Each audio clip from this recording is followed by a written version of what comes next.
We have a little less than a half an hour remaining in our scheduled time, and so I'd like to open the floor now to questions and comments from our audience. I would just like to ask that each of you, with a question or comment, briefly identify yourself, and perhaps I'll take 2 or 3 comments here together, and if you'd like to direct them to a specific member of the panel, please say so. Okay, Ambassador George Ward. I'm George Ward from Institute for Defense Analysis. My question is for Steve and then Jonathan. As in mobile telephony enabled Africa to leapfrog a generation. They sort of skipped the landlines. Now that the undersea cables are linking up and providing a much greater bandwidth and much greater speeds, I'm interested in what is there going to be another leapfrogging from fiber optic based line computing into mobile computing? How is the world of computing, as opposed to the world of mobile telephony, going to develop, to the extent that those two worlds are separate these days? Good, interesting question. I had the same question in the back of my mind. So we'll take that question, and for John and for Stephen, and we'll take maybe a couple more here. Carolyn? Hi, Dr. Carolyn Haggis from the Africa Center. I was wondering if you could talk a little bit more about the demographics of the people who are using these new technologies. I noticed that almost all the photos were of young men using their cell phones, and so particularly to Stephen, I'm wondering if you could tell us about the mobile phone users, young versus old users, women versus men, and then to Jonathan, who's self-organizing, who's sending these reports into you, Shahidi? Because it seems to me that the effects of these technologies will depend a lot on who is using them. Thanks. Good question. Yes, sir. Michael Lund, Management Systems International. I'd like to pick up on Jonathan's mention of the phrase collective action and ask the question whether several people were saying there's potential, there's opportunity, but there's also risks and threats. And it seems to me the dominant paradigm that's being used in the conversation is sort of a bottom-up kind of democratic notion that if you empower more people with more information, somehow that's going to lead to effective collective action. But it seems to me that, in particular contexts which are already very divided, like let's take Ivory Coast right now, it could be that the scenario is as much in the direction of further polarization and division using these tools as it is in the direction of unification and national progress in economic matters or security matters or whatever. So I'm wondering, is there something inherent in increased connectivity that leads to greater stability, other than in situations where you're protecting a population from an obvious threat, which tends to be some of the examples, I think Shahidi in Sri Lanka, for example, whatever. Is there something that, from a theoretical, analytical point of view, is inherent in the process of dispersing this technology that solves the problem of getting political consensus around national political Good question. Let's take those 3, and Judy, will come back to you in our next round. I think our first question to Stephen and John was from Ambassador Ward about the undersea cables and whether we can expect another leap another leap forward in Africa. So I was going to say very briefly, I don't think we'll see the leapfrog in technology until we see more local manufacturing. The form factor is nice, and the fact that it can be carried around to all the different environments that people work in is very suitable to the African environment. But the innovation there is going to come from people who are then using those tools to produce something, to produce information, as opposed to just consume it. And right now it's very much consumption. I would only add to that if you have this study on page 30, there is a relatively recent map of exactly the growth in the cable systems that rest behind the growth in high bandwidth connectivity. I can only add just a little bit to what Jonathan has to say. He's the true IT expert here.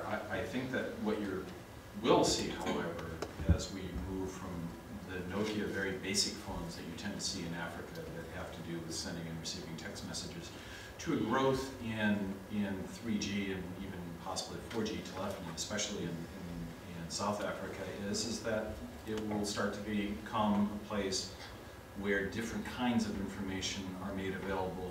It will also, there will be greater degrees of discretion in the hands of the user as to how he or she wants to use it, the kind of information that's found and discovered. Right now, if you look at the Grameen Foundation's efforts, for instance, the community knowledge workers, they presuppose a very basic sort of system, and the information is pushed in the network about the daily commodity prices of coffee or of bananas or whatever. As the bandwidth expands, you will find that those communities are empowered with search engine capacity, though with cost restrictions still, I think, very much in mind. So I think you'll begin to see an expansion of kinds of applications available, which almost, I think, touches on a little bit of one of the other questions. Shall I continue on and just jump in here? Great question. I don't have any systematic data in terms of who is using mobile telephony in Africa. Does any, Eric, do you know of anything? I suspect it's there. My photos happen to be of Maasai. So, you know, there are places where the empowerment tends to have a gender stamp on it.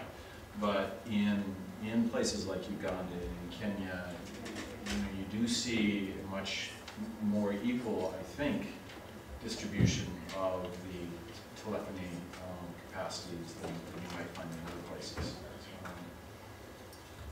I suspect a lot of guys taking the phone to their wives and asking them how it works.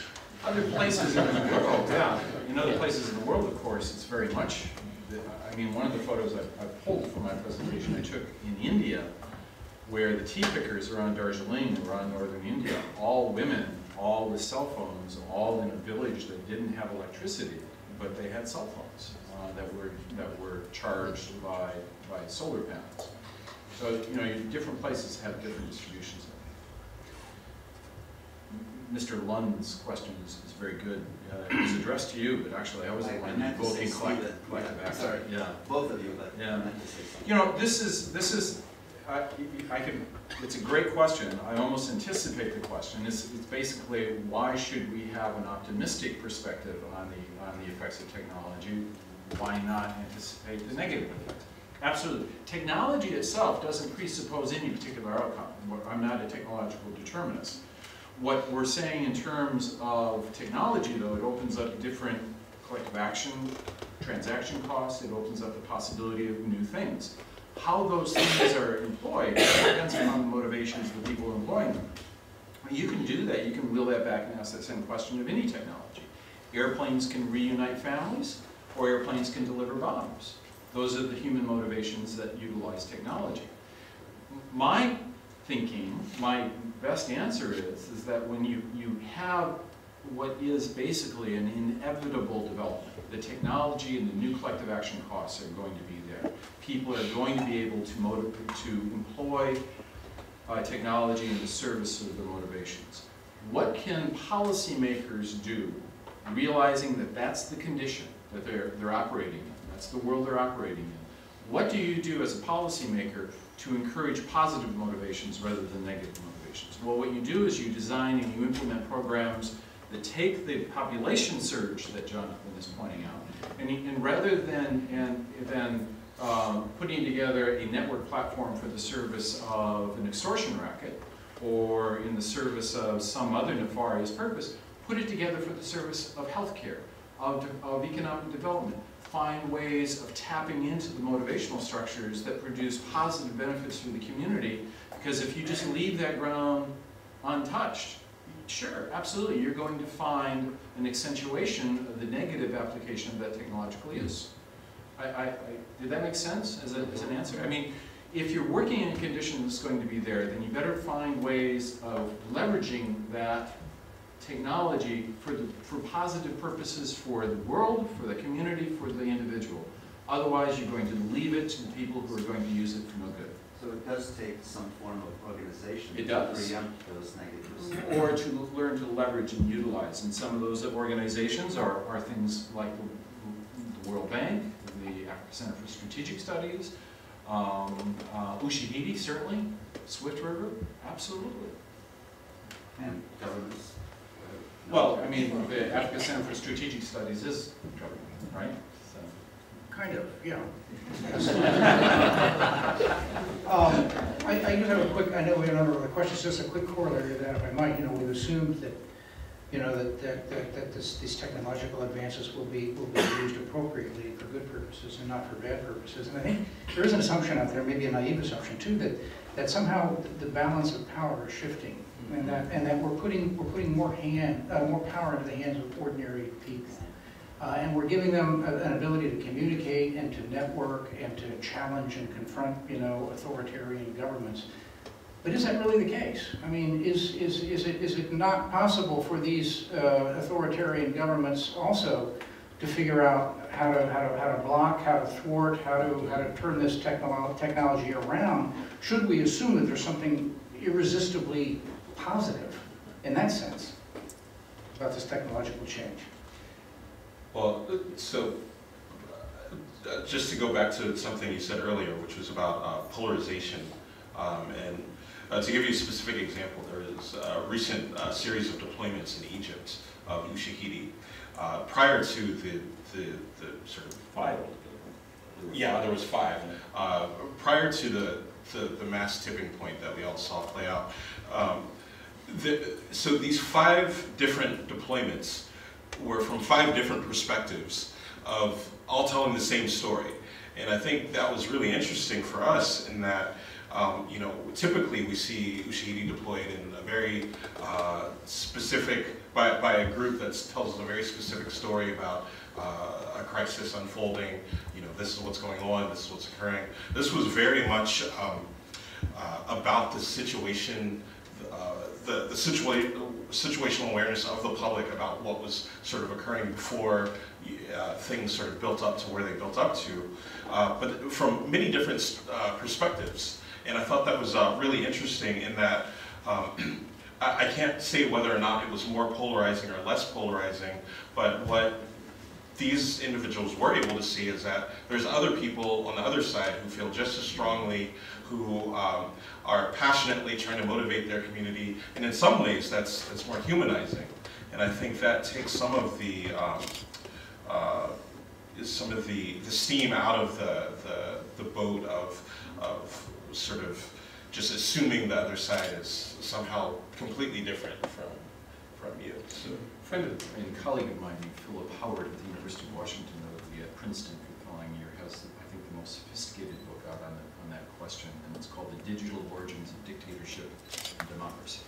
There's another book out called Net Delusions by Evgeny. Yeah, but that's a bit more academic and less scholarly. I think I would say the same. Okay, Judith, I promised Judith first. Okay.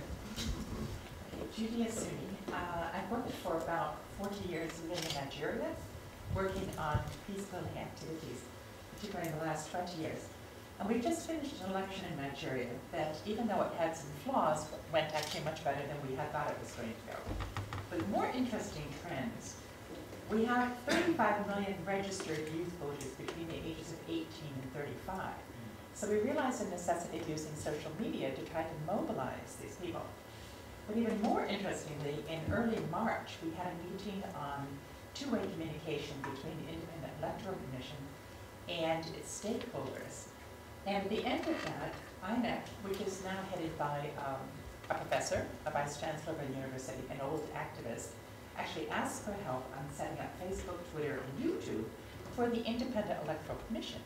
And at various times during the election, they came back and they asked civil society for its feedback on what was going on.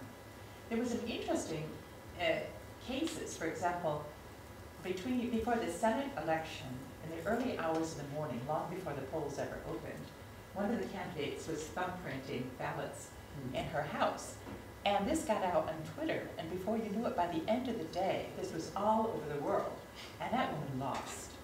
So you can't help but wonder what the effect was. I think an important role of the social media, too, has been a feeling of ownership, that people for the first time actually think that they can have an influence. And John's comment about unspent energy, I think this was the first time that this energy was used creatively. But my question to you is, how do you measure this? How do you determine the impact of the social media on something like the Nigerian elections? Well, we know in the case of the woman in the thumbprint. So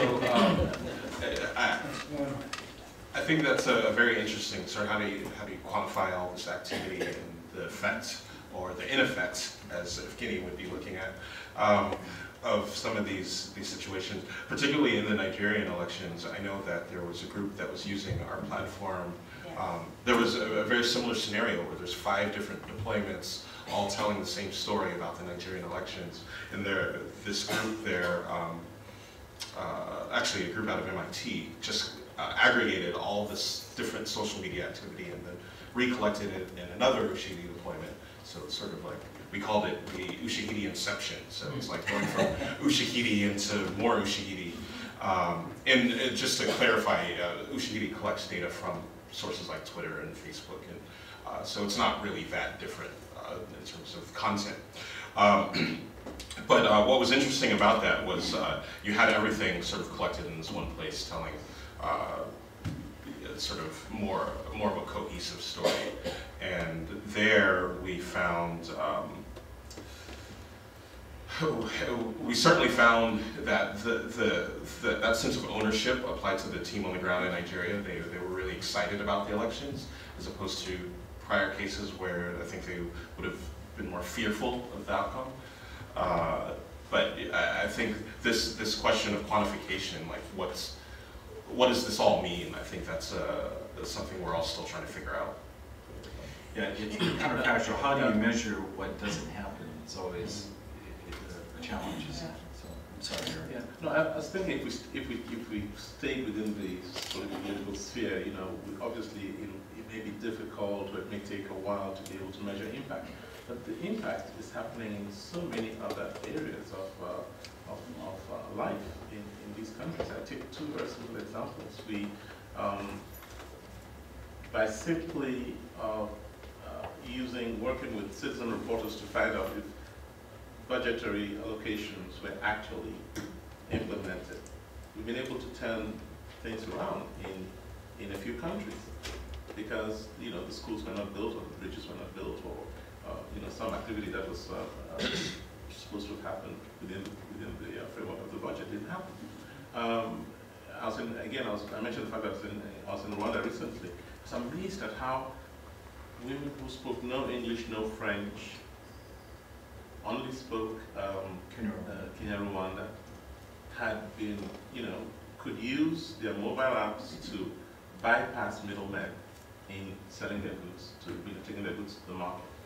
It's just amazing how this is beginning to change things around in the country.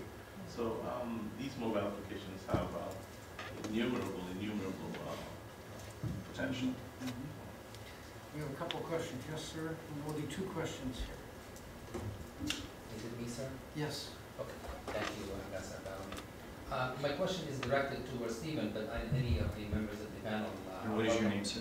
I'm sorry, I'm Kamal Bayol. I'm a professor at the National War College and an adjunct professor at the Elliott School.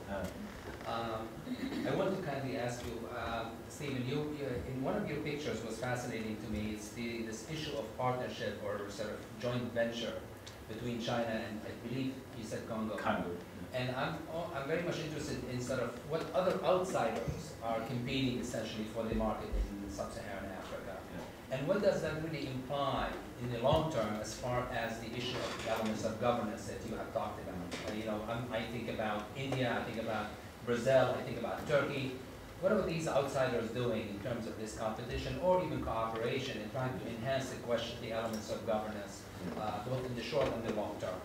In actuality, but again, this is a case where my colleagues probably are in a better position speaking to the specifics at an impressionistic level. In any case, most of the outside capital seems to come from the GCC, from the Gulf Cooperation Council states, rather than from China.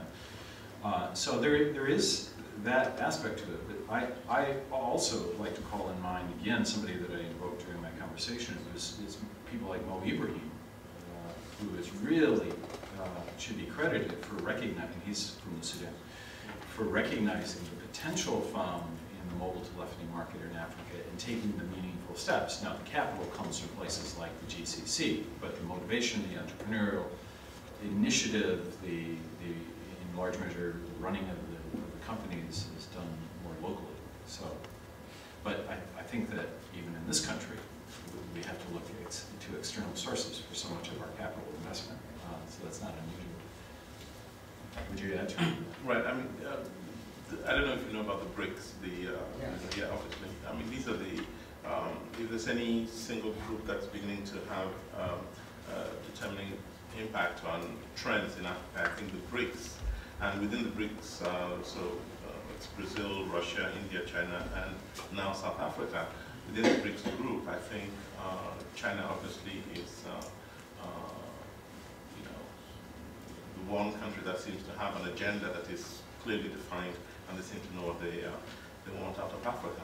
So clear, but I think between the BRICS on the one hand, the European Union on the other, and the United States, these are the three groups that seem to have the most influence or issues to, in Africa. I think the U.S. has a very specific area of activity, which I think is, oil and a few others. The European Union tends to be more broad-based, and the BRICS tend to be more avant-gardist in a sense, and they're taking the lead in a whole range of areas, including mobile telephony and so on. I'm basically interested in the ICT issue, not just the broader issue. The Okay. ICT issue and its impact on security, accountability, and economic development, specifically from these outsiders. Mm-hmm. Okay, and again, in that area of activity, I would say that the Indians and the Indians especially, but even so, that includes South Africa and Brazilians. Yes, sir. Yeah, I just want to revisit actually Ambassador Bellamy's question on how is the change happening, and more or less who's leading the change. So, because for me, notwithstanding the examples that was given here about MONUSCO in the DRC, or what Ushahidi did in 2007, 2008 in Kenya, I'm still wondering where are the processes, where are the institutions that are being put in place so that basically we can say that this thing is happening, it's really going, I mean, if we're talking about governance, we have to see the processes, we have to see the institutions that are going to, I guess, sustain whatever it is that we're saying that is happening. Either it's happening just nitty-witty, just because some people just happen to say it somewhere, or there's something that is really being put in place, and that means that we're going there. So that's really where. So anybody can take it. Yeah. It's pretty like that I want. So I think that's an interesting way to phrase that. Is like, what are the institutions being put in place to sort of curate this self-organization? There's two particular examples I wanted to bring up related to Ushahidi. Both are actually in Kenya.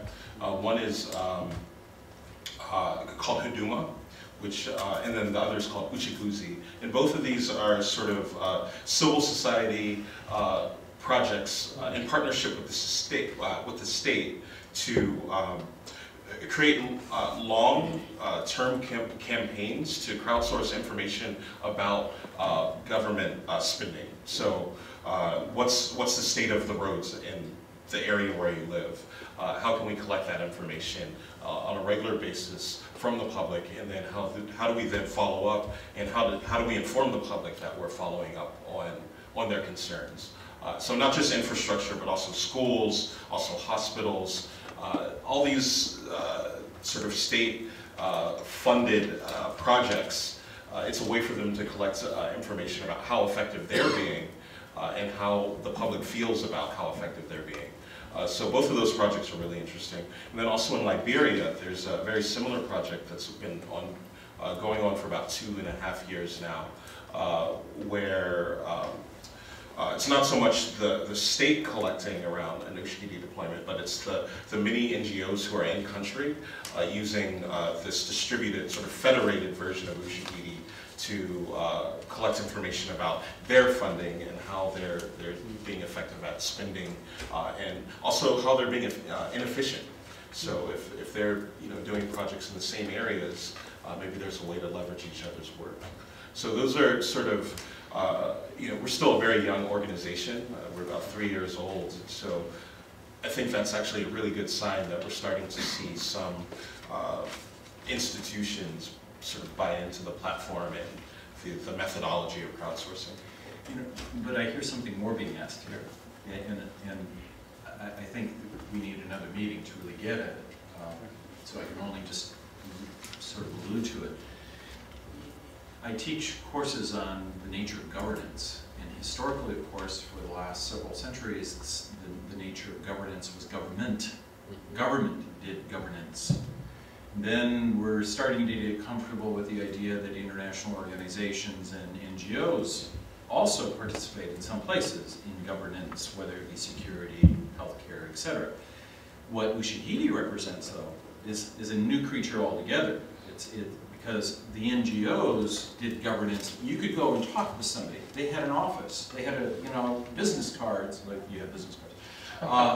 But somebody asked Jonathan, well, where is Ushahidi? And we said, well, it's wherever he and a couple of his colleagues happen to be at any given point in time. There is no there because it's a network distributed platform. But it serves collective action functions by matching declared needs with declared resources and matching those two things together. Just as NGOs have been doing that, and just as more historically governments have been doing that. So the point I was getting at is that the hierarchical institutional response to need is to form an institution, have a hierarchy, hire staff, get a budget, deploy the forces, right? And buy Land Rovers and all those kinds of things. A Ushahidi response is you find the resources that are self-organizing, they exist out there because they happen to have one of these things, and they happen to have knowledge, and they can be tied in with other people to solve problems in a very different manner. So when you're looking for institutions, I think you're looking for something that exists in the NGO world, in the government world. I thought I was looking for processes. Yeah, very different processes. Yeah. But it's an excellent question, and it gets at the heart of what makes this sort of research so fascinating. I want to thank all our panelists and thank all of you for the questions. I know there's some other questions out here that we didn't get to, and Stephen's suggestion that we need another session sounds very good to me. I do get the impression a little bit, and maybe you all do as well, that we're sort of on a voyage of discovery here, and we know that there are some great possibilities out there, and that there are also some submerged dangers that we haven't perhaps anticipated.